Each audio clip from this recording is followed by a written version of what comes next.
Сәлеметсіздер ме балалар? Бізде бүгін 50-ші сабақ біздің жобамыз.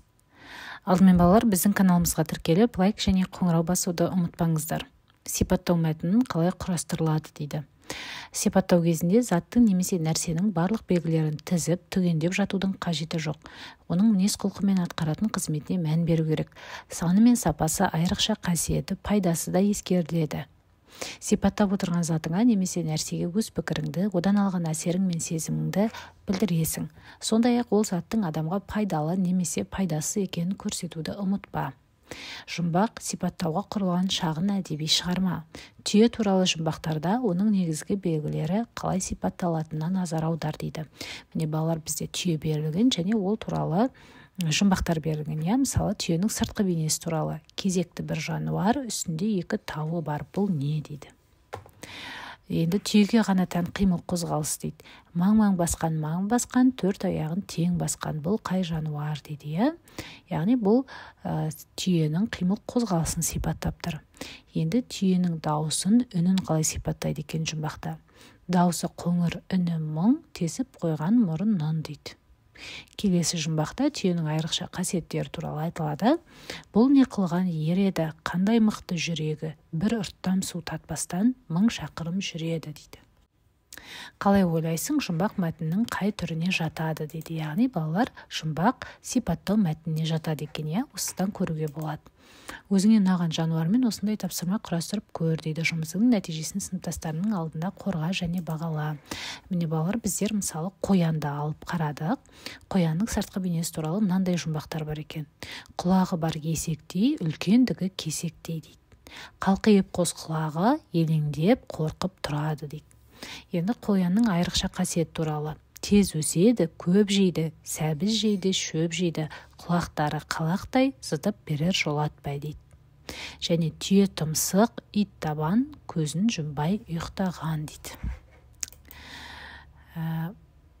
Міне балалар, осы жануарды біз алдық, немесе сіздер басқа жануарларды алып оған қатысты жұмбақтарды жазсаңыздар болады. Бізде келесі 51-ші сабақ. Лепті сөйлемдер туралы өтеміз, және бүгінгі сабақта мәтіннің тақырыбы мен ондағы негізгі ойды анықтаймыз, лепті сөйлемдерді құрап жазамыз. Бірінші жаттығу: өлеңді тиіс дауыс ырғағымен оқы, тыныс белгісіне назар аудар дейді. Менің елім алып ел, бар ғой онда бәрі дер. Өзен де бар, көл де бар, теңіз де бар, шөл де бар, дөңес де бар, тау да бар, бақша да бар, бау да бар. Орман да бар, қырат бар, шалғын да бар, бұлақ бар. Алуан құс пен аңы бар, алып елді танып ал дейді. Балалар, өлең не туралы дейді? Өлең туған елдің табиғаты туралы, Келесі, өлеңге ат қой дейді. Біз өлеңге туған өлке деп ат қойдық. Менің елім деп қойсаңыздар да болады. Келесі 2-ші жаттығу: табиғатқа не жатады? Суретті толықтырып айтып көр дейді.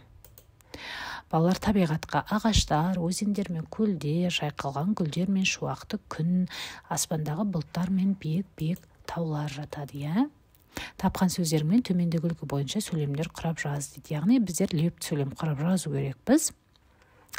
Және құраған сөйлемді таңданысты білдіретіндей дауыс ырғағымен оқы дейді. Мысалы, деп жаздық: неткен тұнық көл, қандай әдемі гүл, қандай ғажап шуақты күн, қандай биік тау, аспандағы бұлттар сондай сұп-сұр. Сөйлем соңында біздер леп белгісін қойдық. Адамның көңіл күйін, сезімін білдіретін сөйлемді лепті сөйлем деп атайды дейді. Олар көтеріңкі дауыспен айтылады.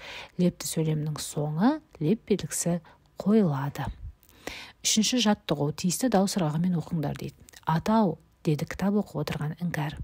Ау ботам, жақсылық деген не? Жамандықтан аулақ болу, деді атасы. Ал жамандық дегеніміз не, ата? Деді іңкәр. Жақсылықты ұмытпау, деді атасы. Іңкәр ойланып қалды дейді. Балалар, енді лепті сөйлемдер табамыз тапсырма бойынша. Оны жазып қойдық. Міне бізде атау, ау ботам, жамандықтан аулақ болу, осы 3-еуі лепті сөйлемдер екен. Өзің жақсылық дегенді қалай түсінесің дейді. Балалар, жақсылық дегеніміз біздің түсінігімізде өзіңе, өзге адамдар тарапынан жасалған құрметті сезіну, оның қайтарымын беру, адамдарға үнемі кішіпейіл болу, көмек қолын созуға асығу, ықылас пейіліңді жақын адамдарыңа сездіре алу дейді. Ал балалар, сіздер жақсылық туралы түсініктеріңіз қандай, сол туралы қосымша жазсаңыздар болады. Келесі 4-ші жаттығу, сөйлемдердің соңына тиісті тыныс белгілерін қойып жаз дейді. Міне балалар, өзеннің жағасы қандай керемет. Бұл лепті сөйлем, сондықтан леп белгісін қойдық. Айбар шалығымен шөп шапты. Бұл хабарлы сөйлем, нүкте қойдық. Саябақтың іші сондай тып-тыныш. Бұл лепті сөйлем, леп белгісін қойдық. Сен нешінші сыныпта оқисың? Бұл сұраулы сөйлем, сұрақ белгісін қойдық. Келесі 5-ші жаттығу, өзің 2-3 лепті сөйлем құрап жаз дейді. Мысалы, мен былай жаздым. Сенің көйлегің қандай әдемі? Анамның пісірген бәліші сондай дәмді. Бүгін ауа райы неткен тамаша деп жаздық. Осымен сабағымыз аяқталды. Келесі сабақта кездескенше сау болыңыздар.